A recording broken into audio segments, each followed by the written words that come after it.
गुरुर्ब्रह्मा गुरुर्विष्णू गुरुर्देव महेश्वरा गुरु साक्षात परब्रह्म तस्मै श्री गुरुवे नमः.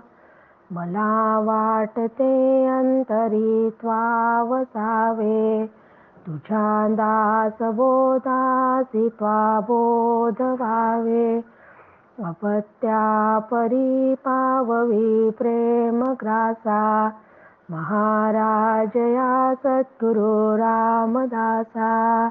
श्रीराम शुका सारिखे पूर्ण वैराग्य जाचे वशिष्ठा परी ज्ञान योगेश्वराचे. कवी वाल्मिका सारिखा मान्य ऐसा नमस्कार माझा सद्गुरु रामदासा. जय जय रघुवीर समर्थ. सद्गुरु प्रल्हाद महाराज डॉक्टर काका व आदरणीय मंदाताईंना नमस्कार करते. जयश्रीताईंनाही नमस्कार करते. दासबोध श्रवणासाठी जमलेल्या तुम्हा सर्व श्रोत्यांना वंदन करते. आज दशक 15 समास 8 सूक्ष्मजीव निरूपण. या संपूर्ण सृष्टीत परमेश्वराच्या तुलनेने अत्यंत अल्प असणारे असंख्य जीव आहेत. ही जीवसृष्टी अपार आहे. वनस्पतीपासून माणसापर्यंत ही जीवसृष्टी पसरलेली आहे. यातील काही जीव अत्यंत सूक्ष्म आहे. इतके सूक्ष्म की सूक्ष्मदर्शक यंत्राने देखील ते दिसत नाहीत. अशा या जीवसृष्टीचा म्हणजे मायेचा सगळा पसारा कसा आहे हेच सुरुवातीला या समासात सांगितले आहे आणि नंतर या मायेच्या अधिष्ठान असलेल्या ब्रह्माचा अनुभव जीवाने घेतला पाहिजे हे सांगितले आहे. रेणू श्रीराम समर्थ श्रीराम. रेणूहून सूक्ष्म किडे त्यांचे आयुष्य निपटची थोडे.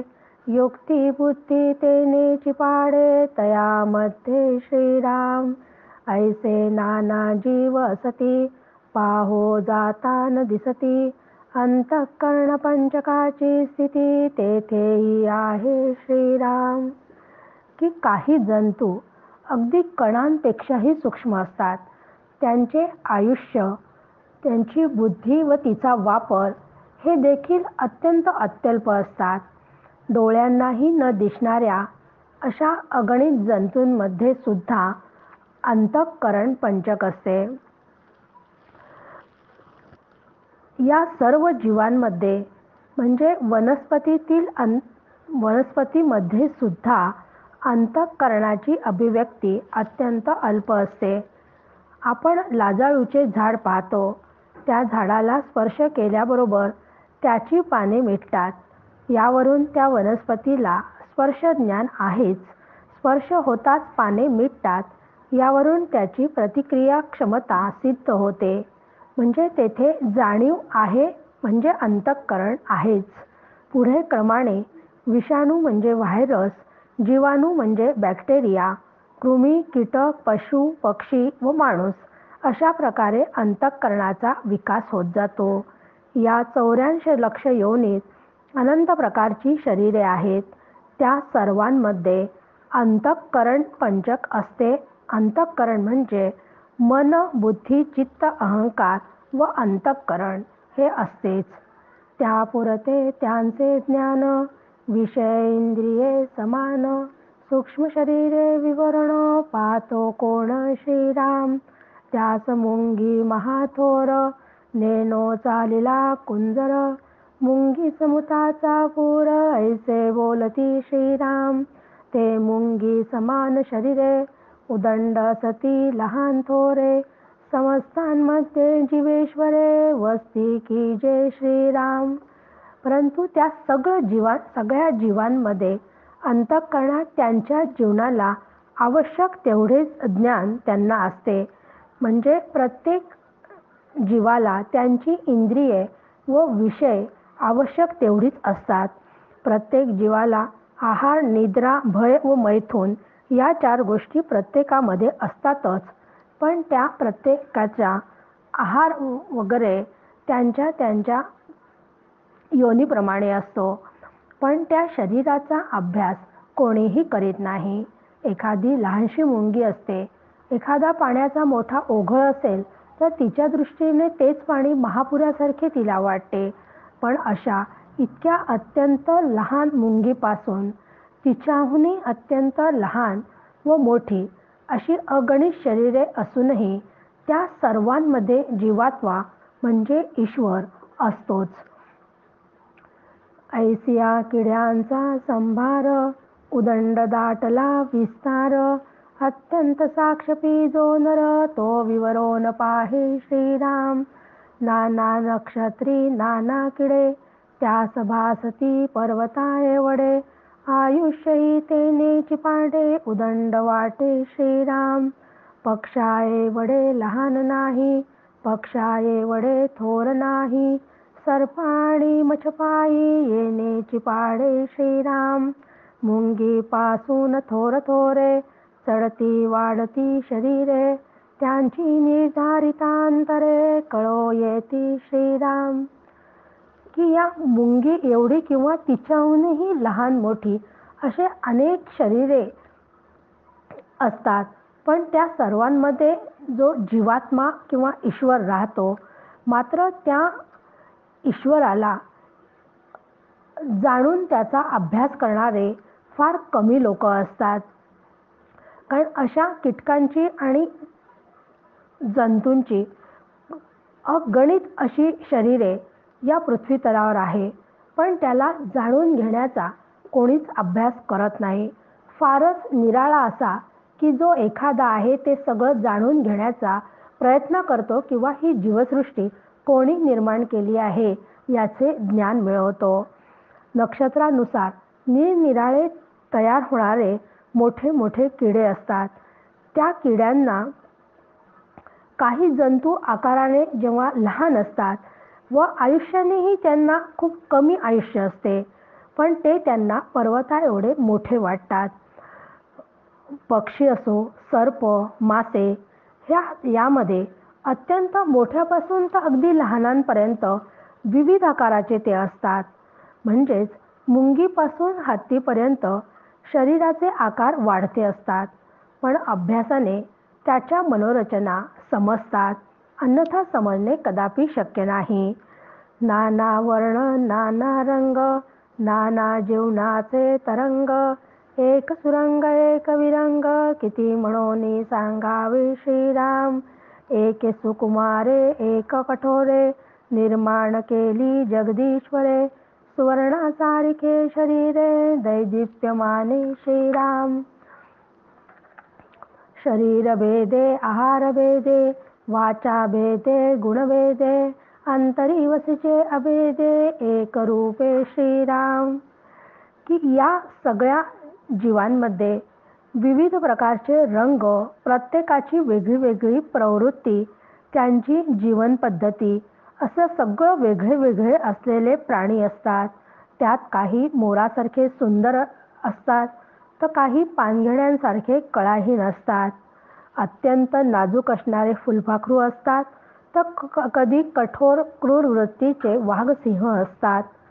तर सुवर्णाप्रमाणे अत्यंत सुंदर कांती असलेला मनुष्य, ही सर्व शरीरे या एका ईश्वरापासूनच निर्माण झालेली आहेत. ही सर्व शरीरे वेगवेगळी असली, त्यांचे अन्न वेगळे वेगळे असले, त्यांचा आवाज, त्यांचे गुण हे सगळे असंख्य भेद जरी या प्राण्यांमध्ये असले तरी त्यांच्यातील सगळ्यांचे ईश्वर तत्व मात्र एकच असते. एक त्रासके एक मारके, पाहो जाता नाना कौतुके, किती एका मौलिक सृष्टीमध्ये श्रीराम. ऐसे अवघी विवरो न पाहे, ऐसा प्राणी कोण आहे, आपुल्या पुरते जाणून राहे, किंचित मात्र श्रीराम. की अशा या असंख्य भेद असलेल्या सृष्टीमध्ये काही त्रास देणारे असतात तर त्रासदायक असे उंदीर की जे अत्यंत उपद्व्यापी असतात. जर आपण कधी एखाद्या वेळेस घरात उंदीर घुसलेला असेल आणि आपण गावाला गेलेलो असो, तर उंदीर धान्याची नासाडी करतात, कपडे कुरतडतात, अनेक उपद्व्याप ते करून ठेवतात. काही जीव घेणारे साप वगैरे हे जे प्राणी आहेत ते माणसाचा जीव पण घेतात. वाघ, सिंह सुद्धा हिंस्रपशू कधी कधी मनुष्यावर झेप घेऊन त्याला खाऊन टाकतात. तर कस्तुरी मृगासारख्या मौल्यवान प्राणी इत्यादींची निर्मिती खरोखरच हे ईश्वराचे कौतुक आहे. पण या सर्वांचा अभ्यास सहसा कोणी करीत नाही. जो तो आपल्यापुरता थोडा विचार करून जगतो. नवखंड हे वसुंधरा, सप्तसागरांचा फेरा, ब्रह्मांडा बाहेरील नीरा, कोण पाहे श्रीराम. त्या निरामध्ये जीवसती, पाहो जाता असंख्याती, त्या विशाळ जीवांची स्थिती, कोण जाणे श्रीराम. जेथे जीवन तेथे जीव, हा उत्पत्तीचा स्वभाव, पाहता याचा विप्राव, उदंड से श्रीराम. पृथ्वी गर्भी नाना नीरे, त्या निरामध्ये शरीरे, नाना जिन्नस लहान थोरे, कोण जाणे श्रीराम. की असं म्हणतात की या पृथ्वीवर 9 खंड असून तिला 7 सागरांनी वेढा घातलेला आहे. पण या 7 सागरांचा वेढा हे पाणी सगळ्यांना माहिती आहे. पण पृथ्वीच्या वातावरणात असलेले बाष्परूप पाणी मात्र कोणीच विचारात घेत नाही. त्या बाष्पातही असंख्य जीव व्यापून असतात. म्हणजे इतकं विशाल काय असा हा मायेचा पसारा आपल्याला दिसून येतो पंचमहाभूतांच्या निमित्ताने. त्याचा कोणी विचारच करत नाही. जीवित्वासाठी पाणी हवेच हा उत्पत्तीचा नियम आहे. या नियमांची व्याप्ती दूरगामी आहे. म्हणून पृथ्वीच्या पोटात जागोजागी पाणी आहे. त्यातील असंख्य लहान मोठ्या प्राण्यांची कोण गणती करणार. कारण पृथ्वीवर असंख्य जीव प्राणी आहे. त्यातल्याही पृथ्वीवरच्या पाण्यामध्ये असंख्य जीव आहेत.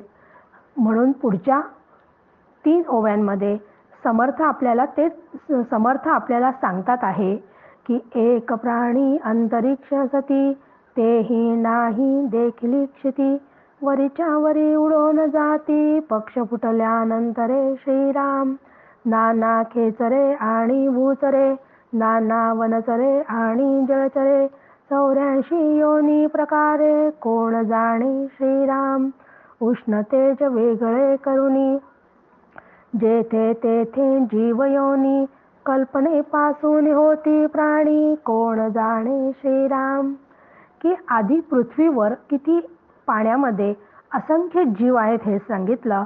त्यानंतर आकाशामध्ये सुद्धा, म्हणजे आकाश हे सुद्धा एक महाभूतच आहे. त्या आकाशातही असंख्य जीव राहतात. या संपूर्ण जीवसृष्टीत पृथ्वीवरील सर्व जीव, काही आकाशात, काही जमिनीवर, काही जंगलात, तर कित्येक जीव पाण्यात राहणारे असतात. कारण पक्षी झाडावरील घरट्यात अंडे घालतात. घरट्यातील अंड्यातून बाहेर पडणारे पक्षी पंख फुटल्यावर तेथूनच आकाशात उडतात. त्यांना तोपर्यंत जमीन दिसतही नाही. अशा जीवसृष्टीत फक्त प्रखर अग्नीत जीव नसतात. म्हणून या संपूर्ण पंचमहाभूतांपैकी फक्त अग्नीमध्ये जीव नसतात. बाकी इतर 4ही महाभूतांमध्ये जीवयोनी आपल्या दृष्टीस पडते. सगळीकडे या सृष्टीत असंख्य जीव निर्माण होतात, सतत दिसतात. मनुष्यापासून मनुष्य निर्माण होतो, प्राण्यांपासून प्राणी असे दिसत असताना एकोहम बहुश्याम या ईश्वरी कल्पनेतून जीवसृष्टी होते हे कसे आकलन होणार. कारण डोळ्यांना फक्त जीवापासून जीवाची निर्मिती होताना दिसते. मग एवढा बारीक विचार कोणी करतच नाही की या सगळ्या 84 लक्ष जीवयोनीचा निर्माता कोण आहे याचा विचारच करत नाही. या पृथ्वी तलावर एक नाना सामर्थ्य केले, एक इच्छेपासून झाले, एक शब्दा सरीसे पावले श्राप देह श्रीराम. एक देह बाजीगरीचे, एक देह ओडंबरीचे, एक देह देवतांचे नाना प्रकारे श्रीराम. एक क्रोधापासून झाले, एक तपापासून जन्मले, एक उश्रापे पावले पूर्वदेह श्रीराम. की या संपूर्ण 84 लक्ष योनीत दृष्टद्युम्न सारखे पुरुष यज्ञ सामर्थ्याने जन्माला येतात. नरसिंह सरस्वती सारखे योगी इच्छेने दुसरे शरीर धारण करतात. जय विजयांना शापाने वृक्ष देह मिळतात. तर संमोहन घालून जादूगार नव्या देहांचा भास निर्माण करतो. राक्षसे निरनिराळी रूपे प्रगट करतात. आपण रामायण महाभारतासारख्या सिरियलमध्ये बघतो की राक्षसे कसे वेगळे वेगळे रूप धारण करून येतात. रामायणामध्ये सुवर्णमृग धारण करून आलेल्या राक्षसानेच सीतेचे अपहरण केले होते, हेही आपण पाहिले. अनेक प्रकारच्या देवता विविध देह धारण करीत असतात. क्रोधाने दिलेल्या शापातून, तपोबलातून नहुष राजा सर्प झाला होता, तर काही उशापाने मिळालेल्या पूर्वदेहाने जे विजय व्यक्त पण होतात. अशी ही भगवंताची करणी अगाध आहे. ऐसे भगवंताचे करणे किती म्हणोनी सांगणे, विचित्र मायेच्या गुणे होत जाते श्रीराम. नाना उघड करणी केली, कोणी देखिली ना ऐकिली, विचित्र कळा समजली पाहिजे सर्वे श्रीराम. ही सर्व मायेची लीला आहे. अशा या ईश्वरी सामर्थ्याने जो प्रचंड मोठा पसारा मांडला, त्या मायेचा पसारा व तिची सूक्ष्मता पूर्णपणाने कुणासही कळणे शक्य नाही. अतर्क्य अशा घटना घडवणे व मोडणे हे मायेचे सामर्थ्य आहे. प्रत्यक्षात ही माया कधीच कुणी पाहिली नाही, ऐकली नाही, पण ती अशक्य नसणारे शक्य करून दाखविणारी, आपल्या जाळ्यात सर्व जीवांना अडकवणारी अशी असली तरी सर्वांनी तिचे मिथ्यत्व लक्षात घ्यावे. ती कितीही पसारा मांडत असली तरी तिच्या सामर्थ्याने सर्व सृष्टीचा खेळ सुरू असला तरी ती स्वतःच्या सामर्थ्याने काहीच करीत नाही. कारण या मायेचे अधिष्ठान ब्रह्म आहे. या ब्रह्माच्या अधिष्ठानाशिवाय ती काहीच करू शकत नाही. तरीही काही लोक स्वतःला झालेल्या थोड्या ज्ञानाने स्वतःला अहंकार करून गर्वाने फुगतात. म्हणूनच 27व्या ओवीत सांगितले आहे, थोडे बहुत समजले, पोटापुरती विद्या शिकले, प्राणी उगेची गर्वे केले, मी ज्ञाता म्हणून श्रीराम. ज्ञानी एक अंतरात्मा, सर्वांमध्ये सर्वात्मा, त्याचा कळावया महिमा, बुद्धी कैसी श्रीराम. की अशी ही मायेची लीला खरं म्हणजे कोणालाच लवकर ज्ञात होत नाही. पण काही पोटापुरती थोडीशी विद्या शिकतात, पण त्या किरकोळ ज्ञानाने मी ज्ञानी असे समजून गर्वाने फुकट राहत असतात. अशा अर्ध्या हळकुंडात पिवळे झालेले गर्विष्ठ लोकांचे वर्णन करताना तुकाराम महाराज म्हणतात, अल्पज्ञानी परी गर्व शिरोमणी अशा शब्दात त्याचे वर्णन करतात. सर्व संत व समर्थही विद्येचे 2 प्रकार सांगतात. एक अध्यात्म विद्या व दुसरी पोटभरू विद्या. समर्थांनी दासबोधामध्येही बहुधा ज्ञान व शुद्ध ज्ञान असे 2 अत्यंत महत्त्वपूर्ण समाज सांगितलेले आहेत. त्यातील अशुद्ध ज्ञान म्हणजे पोट भरण्यासाठी, जीवनासाठी आवश्यक असले तरी जीवन जगण्यासाठी कामापुरते ते ज्ञान मिळवून जीवन जगावे यात कुठलीच शंका नाही. परंतु केवळ ते ज्ञान मिळवून त्याचा अहंकार बाळगून खऱ्या ज्ञानाची प्राप्ती केली नाही तर जीवन व्यर्थ जाईल. आत्मा व परमात्मा, जीव व शिव यांचे मिलन ज्या विद्येने होते तीच अध्यात्मविद्या होय. सर्व विद्यांमध्ये श्रेष्ठ अशी ही अध्यात्मविद्या, त्याला समर्थ शुद्ध ज्ञान म्हणतात. या संपूर्ण विश्वात एकच अंतरात्मा सर्वत्र भरून आहे. हा अंतरात्माच सर्व जीवांच्या अंतःकरणात व्यापून आहे. त्या सर्वत्र व्यापक असलेल्या सर्वात्माला ओळखून तो मी आहे असे ओळखणारा खरा ज्ञानी होय. पण असे शुद्ध ज्ञान समजण्यासाठी शुद्ध बुद्धी असावी लागते. ती कुठून आणावी? कारण बहुतेक लोकांना वरवरचे ज्ञान असते, व्यवहाराचे ज्ञान असते, पण खरे ब्रह्मज्ञान नसते. म्हणून हे लोक हा विचारच करत नाहीत की ही सृष्टी निर्मिती कशी झाली, या सृष्टीचा निर्माता कोण आहे, हा विचारच करत नाही. सप्तकंचकू ब्रह्मांड, त्यात सप्तकंचकू पिंड, त्या पिंडामध्ये उदंड प्राणी असती श्रीराम.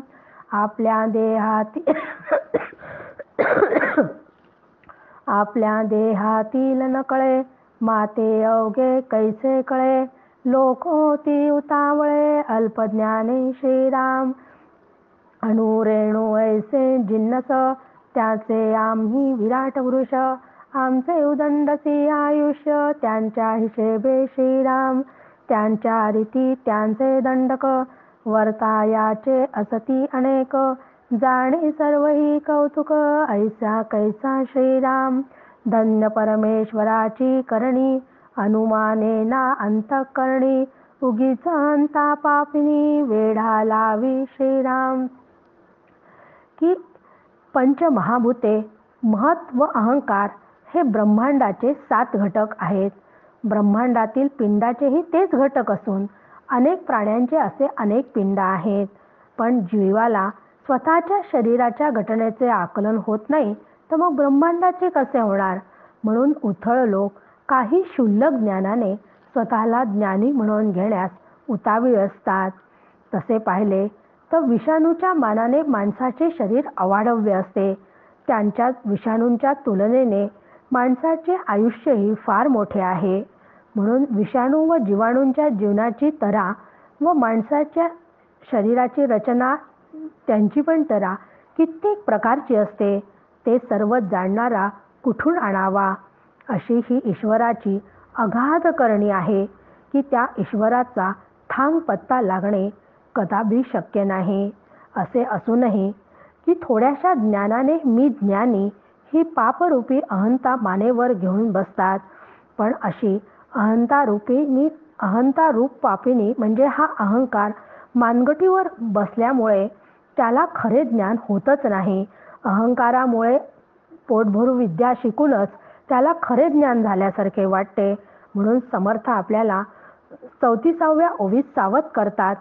अहंता सांडून विवरणे, कित्येक देवांचे करणे. आता मनुष्याचे जीने, थोडे आहे श्रीराम. थोडे जीने अर्धपुडी काया, गर्व करीती रडाया. शरीर अवघे पडाया, वेळ नाही श्रीराम. तसं पाहिलं तर मनुष्याला सुद्धा फार कमी आयुष्य असते. कारण आणि असे कमी आयुष्य असतानाही अल्पायुष्य असणाऱ्या माणसाने अहंकार जर दूर ठेवून ईश्वराच्या अतर्क्य लीलांचे चिंतन करावे. कारण आयुष्य थोडे याच्यासाठी की माणसाला माहिती नाही आहे स्वतःचे आयुष्य किती आहे, केव्हा काळ झडप घालणार आहे हेही माहिती नाही आहे. म्हणजे आयुष्य हे क्षणभंगूर असते. म्हणून क्षणभंगुरत्वामुळे देहाचे आयुष्य अतिअल्प आहे असे म्हटले जाते.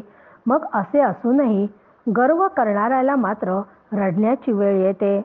कारण सरता संचिताचे शेष, नाही क्षणाचा अवकाश.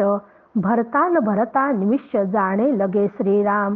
की हे मनुष्याने लक्षात न घेता केवळ अहंकाराने माणूस जीवन जगतो आणि खरे ज्ञान प्राप्त न करता तसाच आयुष्यातून राहिला तर त्याच्यावर रडण्याची वेळ येते. म्हणून मनुष्याने प्रत्येक क्षणी त्या ईश्वराच्या अतर्क्य लीलांचं चिंतन करत राहावे. कुष्ठिळ ठाई जन्मले आणि कुष्ठिळ रसेची वाढले. यास म्हणती थोरले, कोण्या हिशेबे श्रीराम. कुष्ठिळ आणि क्षणभंगुर, अखंड व्यथा चिंता तूर. लोक उगेच म्हणती थोर, वेडपणे श्रीराम. शिवाय हे जे शरीर आपल्याला मिळालेले आहे, हे शरीरसुद्धा अपवित्र शरीरातूनच जन्माला येते व शिसारी येणाऱ्या अन्नरसाने ते वाढते.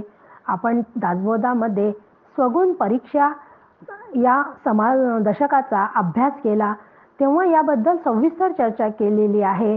म्हणूनच की अशा अपवित्र शरीरातूनच जन्माला येणारा आणि त्याच शरीरातून सगळे घटक न पाहता काय आहे आपल्या शरीरात, अस्थिमासांचा गोळा आहे तो, असे असतानाही त्या शरीराचे केवळ गोडवे का गावेत? कारण हे शरीर अल्पजीवी क्षणभंगूर आहे, अपवित्र आहे.